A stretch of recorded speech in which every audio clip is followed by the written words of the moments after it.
Só um minuto. Amém. Eu imagino que eu já esteja aí Ainda não chegou o na seu áudio. tela. É um prazer muito grande, queridos, mais uma vez poder compartilhar com os irmãos. Eu não sei se eu interrompi a apresentação do pastor Reinaldo, é porque eu estou sem retorno de áudio aqui, até por uma questão de... já foi combinado isso, né, para eu não escutar minha própria voz quando eu estiver falando, como retorno. E então eu já vou começar. Bom, é um prazer muito grande, com muita alegria nós estamos aqui, podendo compartilhar a palavra de Deus com os irmãos. E eu quero já de antemão convidar vocês para abrirem comigo a sua Bíblia no livro de Salmos. Nós estamos fazendo uma série de mensagens, eu imagino que você já percebeu isso, né? Vários pastores têm pregado os Salmos a partir do primeiro até agora. O pastor Aldeir pregou o Salmo 6, eu vou pregar o 7 hoje. O pastor Reinaldo pregou o 5 antes do pastor Aldeir, e alguém vai pregar o 8. E assim a gente vai seguir até o 12. Esse é um propósito nosso de trazer uma sequência de mensagens para alimentar a igreja, para alimentar o rebanho do Senhor com palavras que são práticas para o dia a dia, são devocionais, mas ao mesmo tempo são instruções do Senhor para a nossa vida, para o nosso coração e para a nossa vida diária. Bom, o Salmo de número 7 é um salmo de Davi, é um salmo de lamento, é um poema com um sentimento muito intenso, e Davi, como um crente do Antigo Testamento, vivendo dramas, vivendo situações de constrangimento, de aflição, de angústia, se dirige ao Senhor em busca de socorro por conta de falsas acusações que vieram contra ele. Bom, nós vamos ter o Salmo de número 7 aberto, e eu quero ler com vocês à medida que eu estiver pregando, para que a gente não gaste o tempo com a leitura, porque ele é um salmo grande. Então nós vamos tentar trabalhar todo o salmo dentro desse tempo que nós temos, e vamos fazer isso à medida que vamos pregando. Os salmos, como vocês têm ouvido já em várias pregações, é uma coletânea de salmos, na verdade, não é apenas um livro. Estão divididos em cinco livros, e cada divisão também tem a sua própria divisão. Agora nós estamos terminando a primeira divisão de 1 a 7, mas ainda continua a leitura e as ministrações até o 12. São os Salmos de Davi. Nem todos têm a atribuição direta a Davi como autor, mas tem sido aceita essa possibilidade dele ter escrito a maioria desses salmos até agora. E nós vamos trabalhar um pouco esse salmo, olhando para uma situação que não é muito comum de ser pregada, mas é muito comum de acontecer. Calúnias, palavras que são opiniões que são levantadas a respeito de pessoas que nós conhecemos, ou a respeito de nós mesmos, e o mal que isso causa na vida do crente, o mal que isso causa na vida de uma pessoa. Bom, esses salmos, a partir do primeiro, existe uma relação muito grande entre os salmos e os primeiros 5 salmos e os primeiros 5 livros da Bíblia. E você vai encontrar em vários materiais acadêmicos ou materiais, comentários bíblicos, e também livros de estudos relacionados aos salmos e à Bíblia. Você vai encontrar uma relação entre o livro de Gênesis e o primeiro salmo, o livro de Êxodo e o segundo salmo, e assim por diante. Um certo autor chamado Vernon Mackey, esse autor, ele relacionou esses livros com temas específicos. Então você vai encontrar, por exemplo, o Salmo 1 falando do livro de Gênesis e tratando essa situação como o homem perfeito em relação ao segundo Adão, que é Jesus, não ao primeiro Adão que está lá no livro de Gênesis. Você vai ver o Salmo 2 relacionado com o homem rebelde, que é o Adão naquela condição de pecador, que após ter quebrado a aliança e se rebelado contra o Senhor. Você vai ver o Salmo 3 relacionado com um homem rejeitado, apontando para Cristo como aquele que foi rejeitado pelos homens, e ao mesmo tempo relacionando-se com Adão, que foi expulso do jardim e foi viver uma vida fora daquele ambiente da presença de Deus, da comunhão, da intimidade com o Senhor no Jardim do Éden. Então, assim por diante, você vai encontrar vários temas relacionados aos primeiros livros da Bíblia, aos primeiros eventos da história com os primeiros salmos. Existem muitas relações, os rabinos fazem muito isso, e muitos estudiosos também da Bíblia fazem isso. Então, é uma leitura muito rica, é uma leitura devocional, mas também uma leitura de profundo conhecimento à medida que você mergulha nos estudos dos Salmos. Então, nós temos hoje no Salmo de número 7 um conceito de um homem perfeito no meio de falsas testemunhas.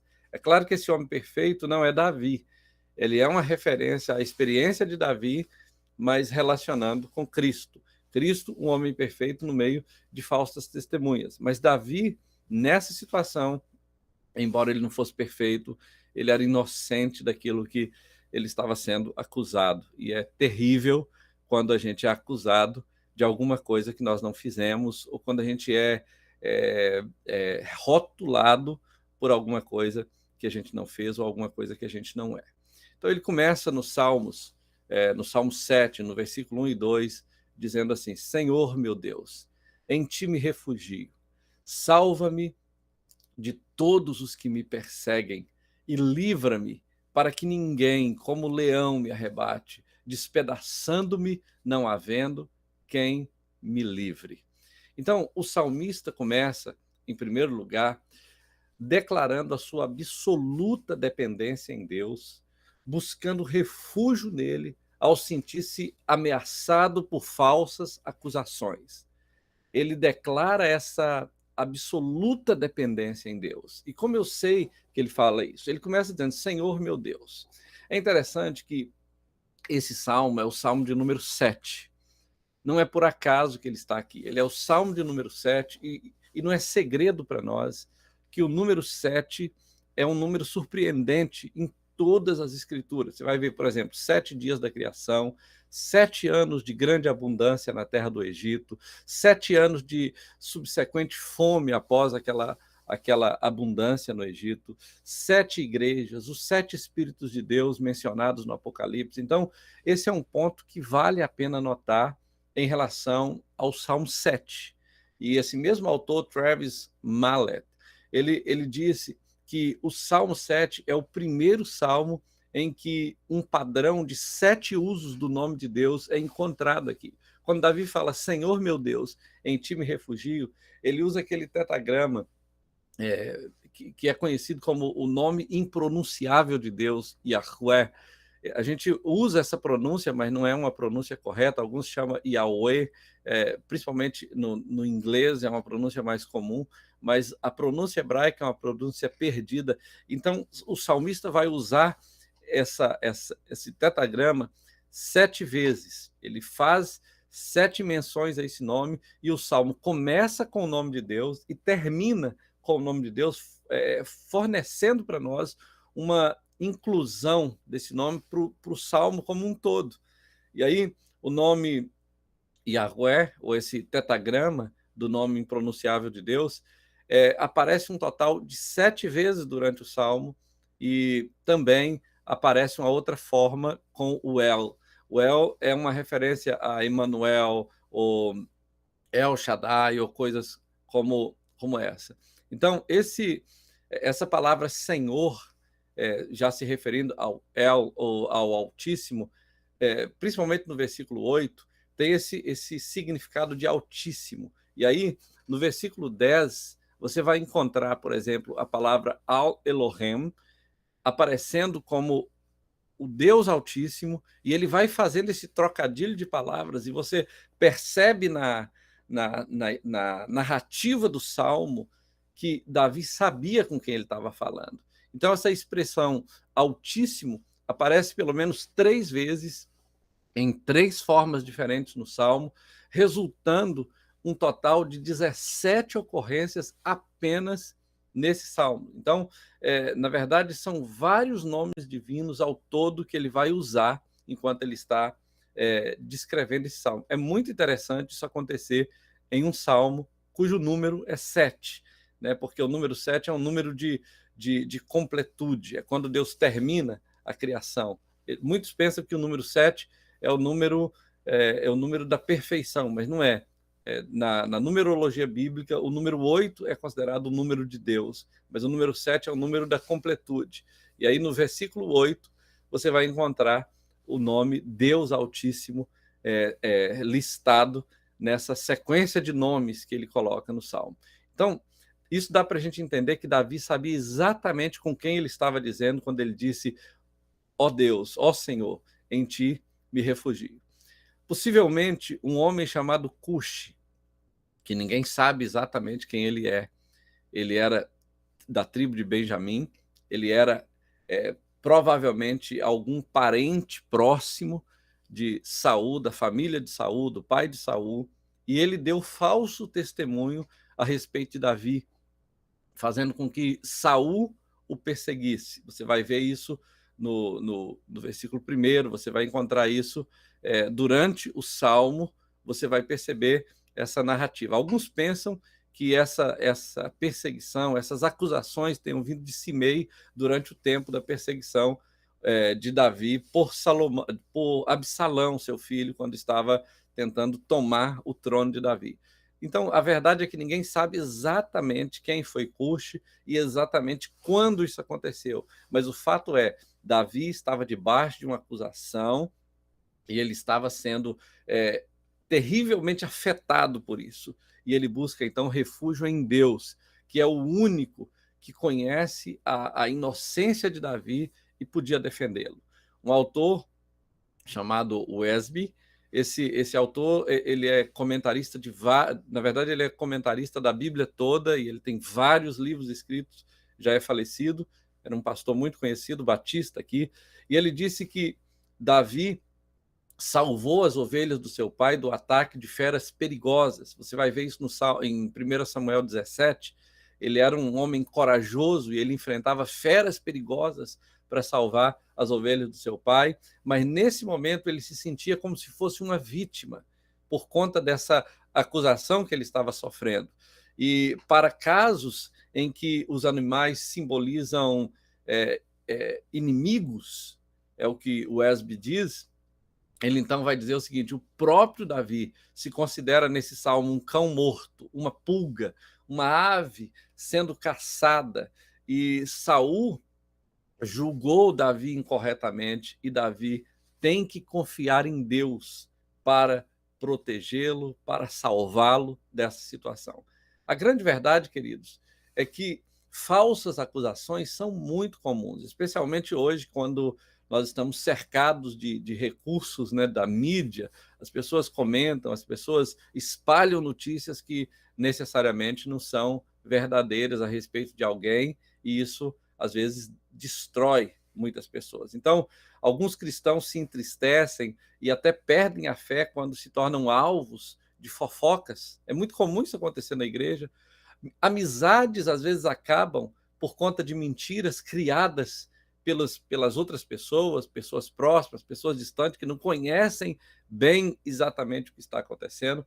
Casamentos podem terminar por conta de calúnias infundadas, calúnias que se levantam a respeito de adultério, a respeito de casos que talvez nunca aconteceram na vida daquele casal, daquele homem, daquela mulher.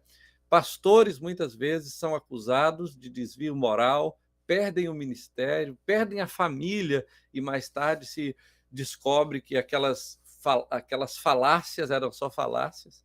Eu mesmo conheço alguns pastores que perderam o ministério por conta de fofocas e por conta de acusações e calúnias que nunca foram verdadeiras.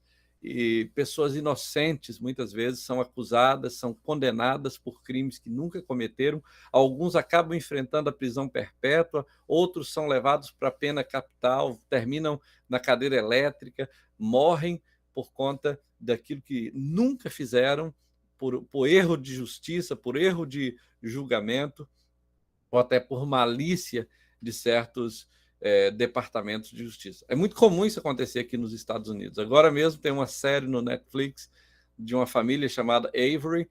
Essa família tem sido acusada de cometer alguns crimes que, de acordo com muitos especialistas, eles nunca cometeram.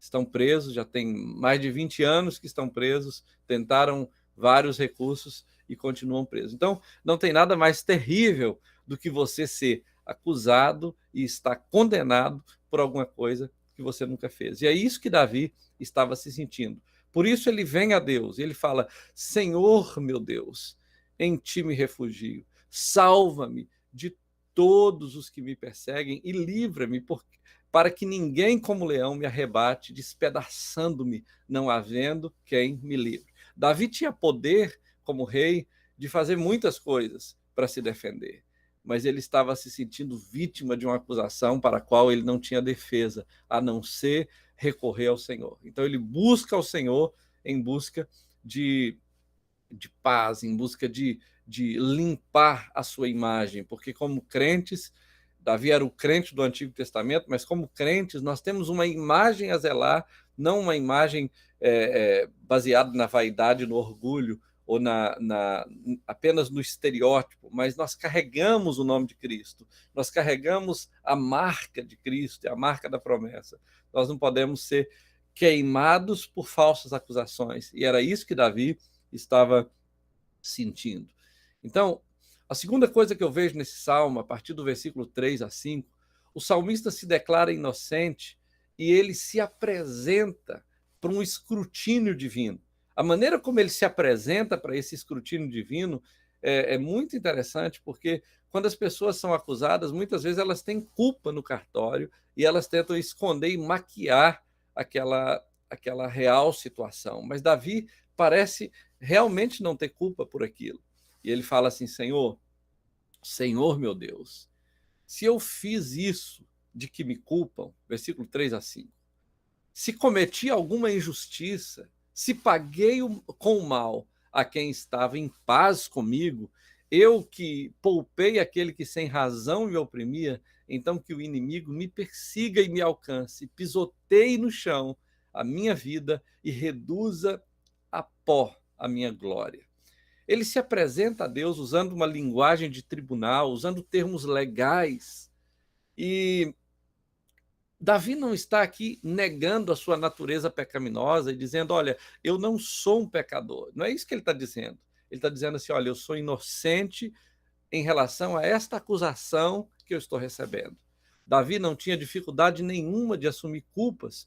Você vai ver, por exemplo, no Salmo 32, no Salmo 51, ele dizendo: pequei contra ti, somente contra ti pequei, fiz o que era mal aos teus olhos. Davi muitas vezes teve coragem de se apresentar diante de Deus com sangue nas mãos, com culpa no seu coração, na sua trajetória, e apresentar a Deus a sua culpa, a sua falha e pedir perdão. Mas aqui ele está dizendo: olha, eu sou inocente, eu não fiz isso.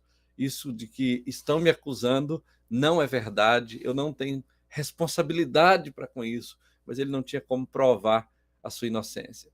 Então, nesse evento especial, ele não era culpado, ele não tinha culpa, e ele apela pela justificação divina, ele pede socorro de Deus, e ele fala assim: olha, eu não pequei, eu não tenho essa culpa, eu não carrego essa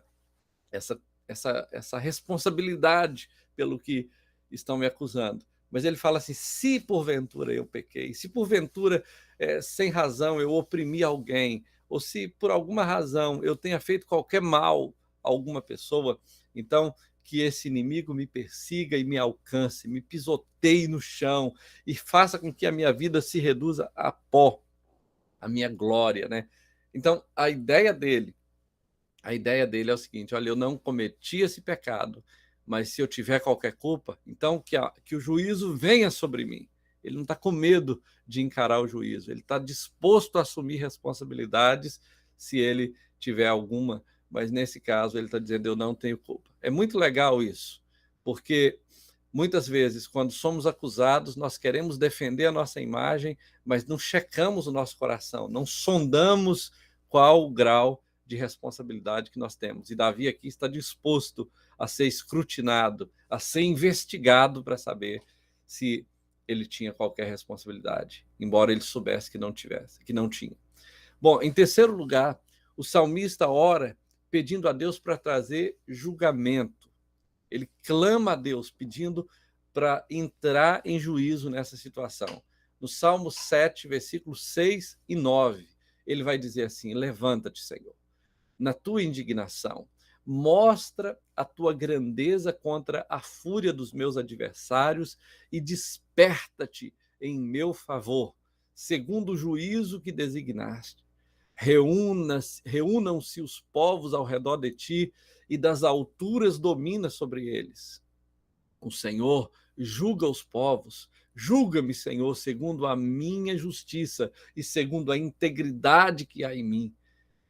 Que cesse a maldade dos ímpios, fortalece o justo, pois sondas a mente e o coração do justo.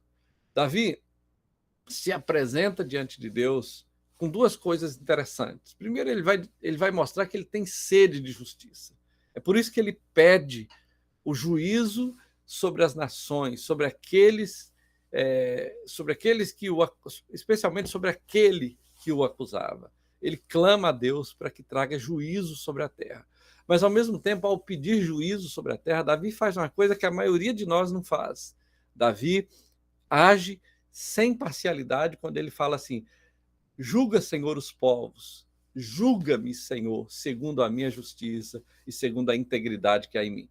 Então ele pede para que o juízo venha sobre eles, mas que o juízo venha sobre mim também. Isso é algo muito interessante. Só que ele usa aqui uma expressão que às vezes parece até um pouco estranha, quando ele fala: julga-me segundo a minha justiça. Davi estava, antes de qualquer coisa, dizendo assim: segundo a inocência que eu tenho em relação a esse ato cometido. Mas muito mais do que isso.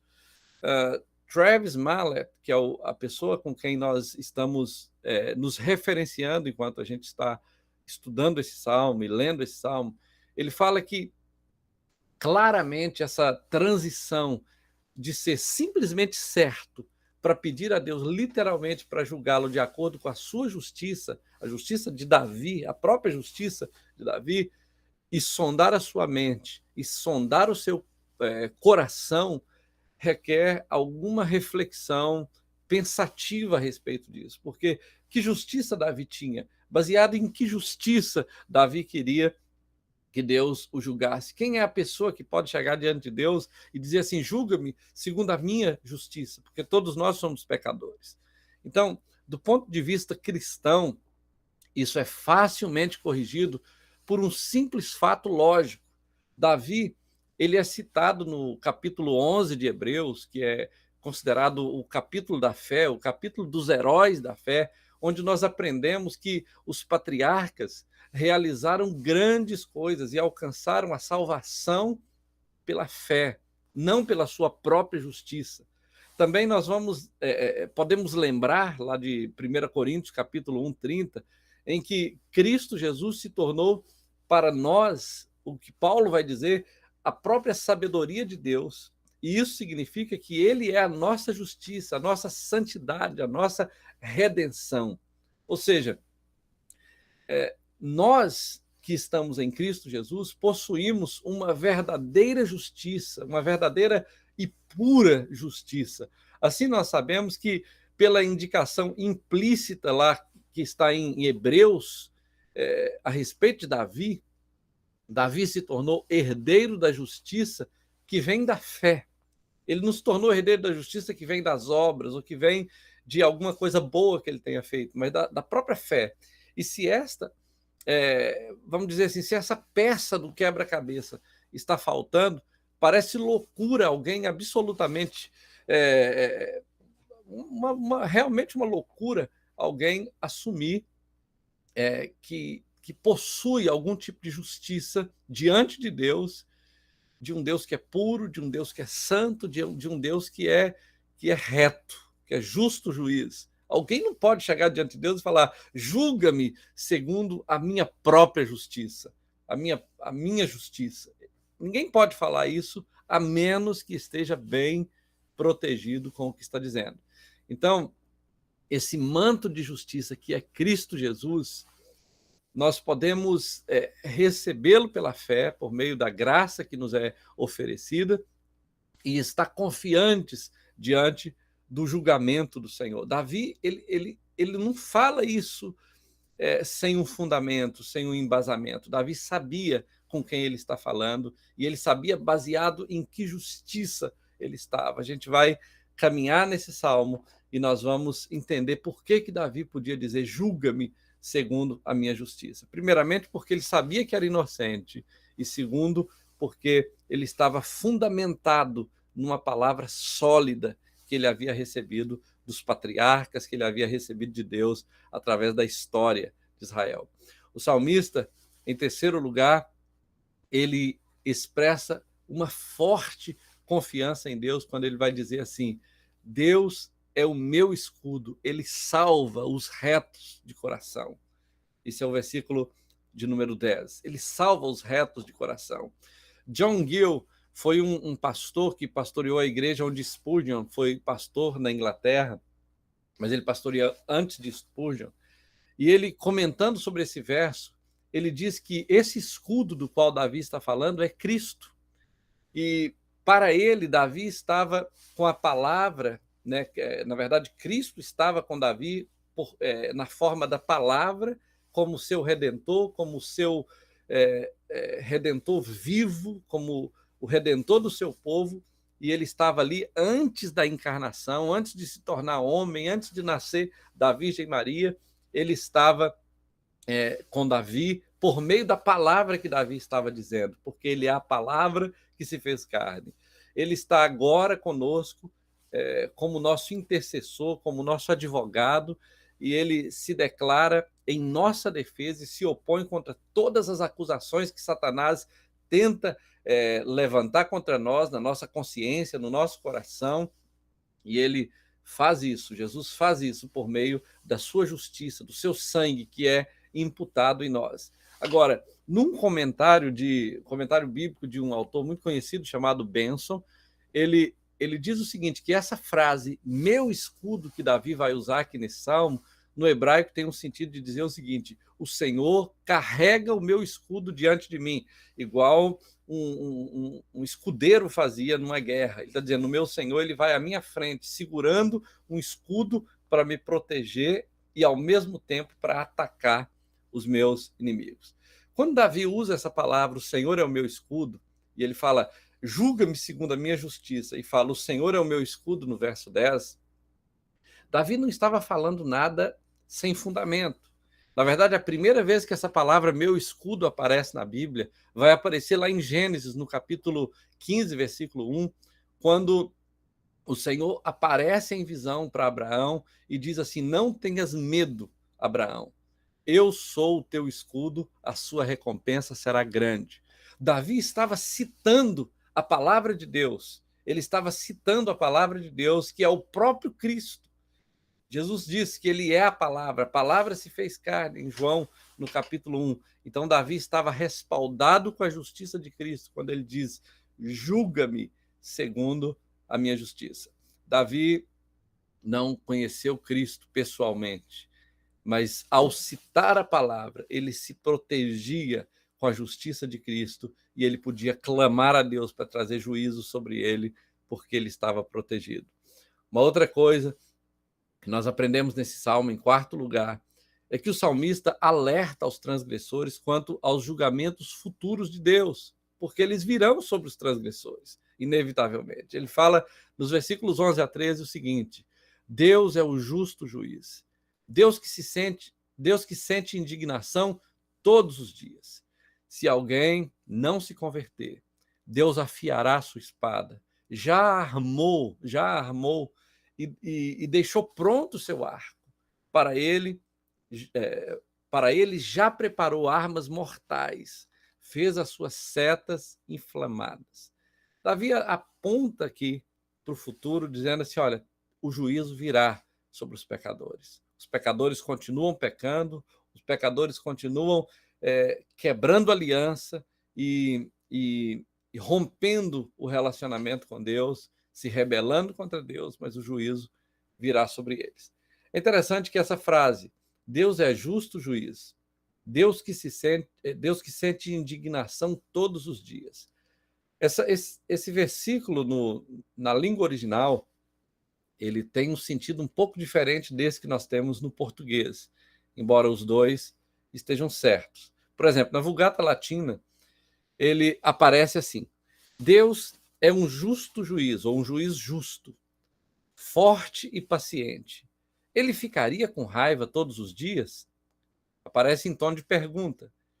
Na Septuaginta, que é considerada a versão dos 70, uma das mais precisas que se tem notícia, vai nos dizer o seguinte: Deus é um justo juiz, ou um juiz justo também, forte e sofredor, não trazendo sua raiva todos os dias. Ele vai usar exatamente essa versão. No siríaco, que é uma outra versão também siríaca, ela aparece da seguinte maneira: Deus é o justo juiz, ou juiz da justiça. Ele não está com raiva todos os dias. E aí você fica se perguntando, ele está com raiva todos os dias, ou ele não está com raiva todos os dias? Ou você faz aquela pergunta, estaria ele com raiva todos os dias?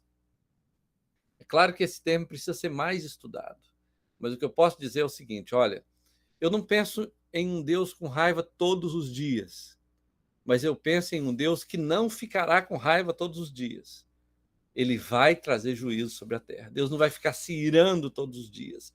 Ele vai trazer juízo. Ele já marcou o dia de trazer o juízo sobre a terra, e aqueles que se rebelam contra ele hoje, aqueles que zombam da sua graça, aqueles que brincam com o tempo da oportunidade, um dia terão que enfrentar o juízo de Deus, inevitavelmente. Isso é o que se vê claramente nesse texto. Talvez ele não está irado todos os dias, todas as horas, um Deus que está transtornado emocionalmente, mas é um Deus que trará juízo inevitavelmente sobre a terra. Em quinto lugar, o salmista vai fazer, nos versículos 14 a 16, uma observação cuidadosa sobre a conduta dos pecadores, sobre como os pecadores se comportam. Ele vai dizer o seguinte: olha, eis que o ímpio está com dores de iniquidade, concebeu a maldade e dá à luz a mentira, abre e aprofunda uma cova e cai nesse mesmo poço que faz. A sua maldade recai sobre a cabeça e sobre o próprio crânio desce a sua violência. O que o salmista está dizendo nada menos é do que o que o comentarista, o Wesby, diz. Ele disse o seguinte: olha, no final, o próprio pecado julga os pecadores. Os pecadores concebem o pecado que, como uma criança monstruosa, acaba crescendo e destruindo aqueles que o geram.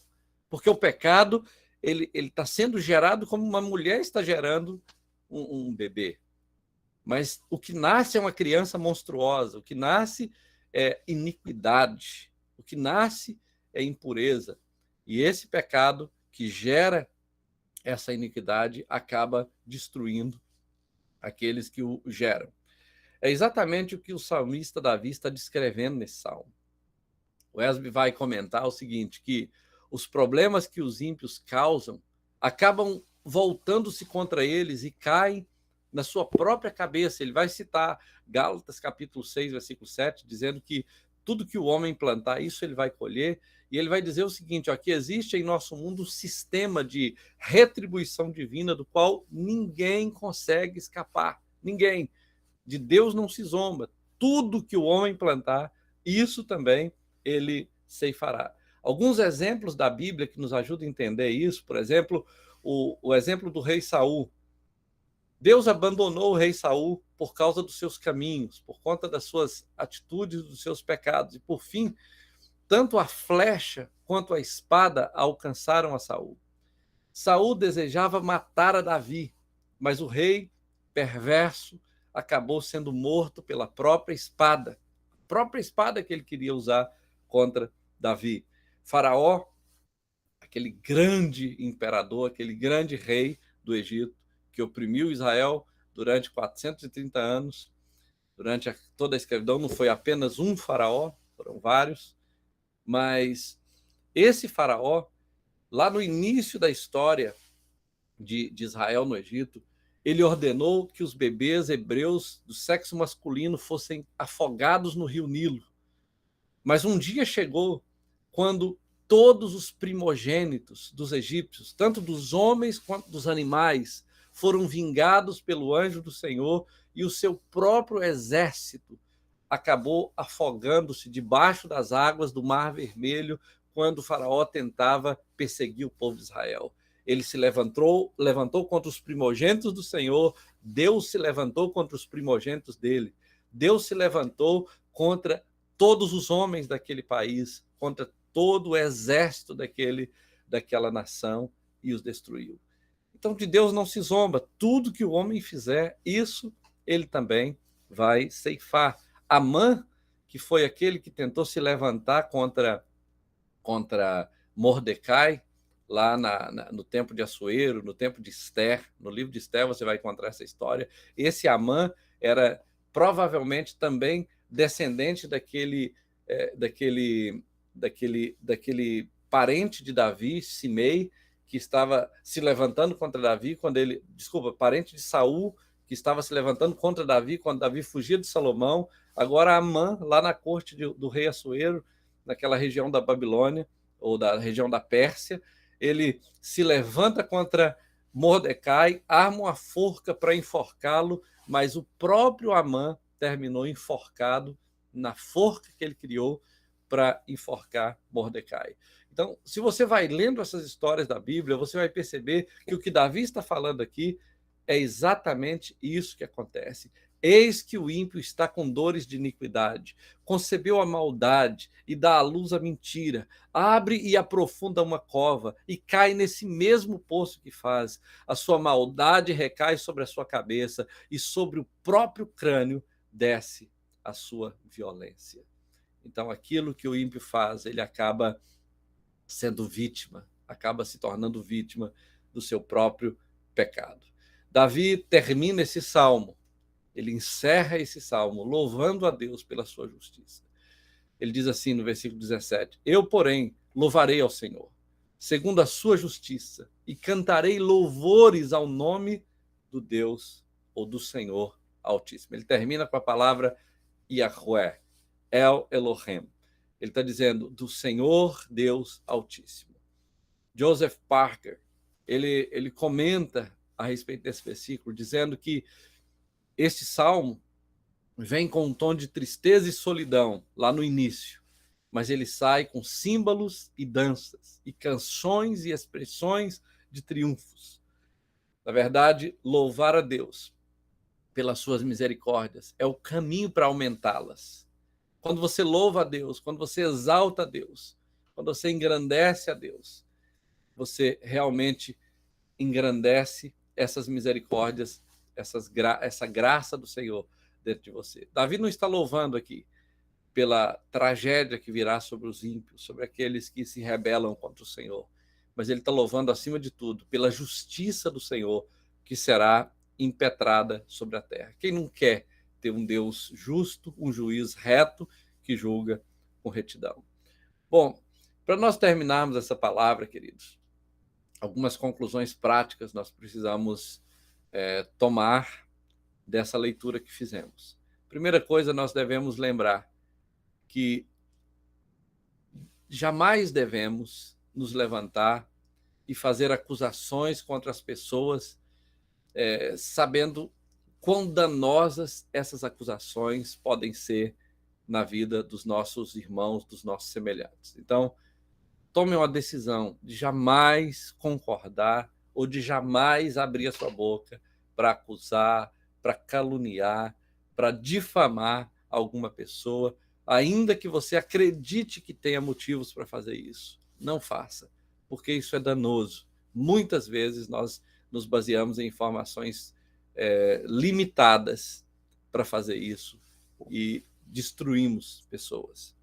A outra coisa que nós podemos aprender desse texto: quando nós formos vítimas de quaisquer acusações, nós precisamos sondar o nosso coração, como Davi fez, e verificar com muita honestidade quão verdadeiras essas acusações são, ou quão falsas essas acusações são, e então buscar refúgio no Senhor, buscar refúgio em Deus, por meio de Cristo, que é o nosso justificador, que é o nosso redentor, e nos amparar nele, porque é muito difícil ficar tentando provar a nossa inocência. É mais fácil nós confiarmos em Deus para defender a nossa inocência, porque ele faz isso. O tempo mostra quão culpado ou inocente uma pessoa é. E a última coisa que nós aprendemos nesse texto é que o Novo Testamento põe Jesus em contraste com Davi e o torna no melhor exemplo quanto à maneira certa de lidar com a difamação e a calúnia dos inimigos que se levantam contra ele próprio. Você vai ver, ao contrário de invocar juízo sobre os seus acusadores, o que Jesus faz é oferecer salvação para eles. Davi tinha direito de clamar a Deus que trouxesse juízo sobre eles, mas Jesus se apresenta como um redentor. E aquelas acusações que vêm contra Jesus, ele oferece salvação para essas pessoas. Agora, inevitavelmente, assim como Davi, no final da história, Jesus também se apresentará como juiz para aqueles que não se rebelaram, para aqueles que não se arrependeram, para aqueles que se rebelaram, para aqueles que insistiram em viver em desobediência contra Deus. Naquele dia, eles terão que encarar Jesus como o justo juiz de toda a terra. Então, queridos, que Deus possa nos ajudar, que Deus possa nos dar graça, assim como o salmista Davi se amparou no Senhor, que nós possamos também encontrar amparo no Senhor quando coisas desse tipo acontecerem. Que Deus te abençoe. Eu quero devolver a palavra ao pastor Reinaldo para que dê continuidade ao culto aí. Deus abençoe. Fique na paz.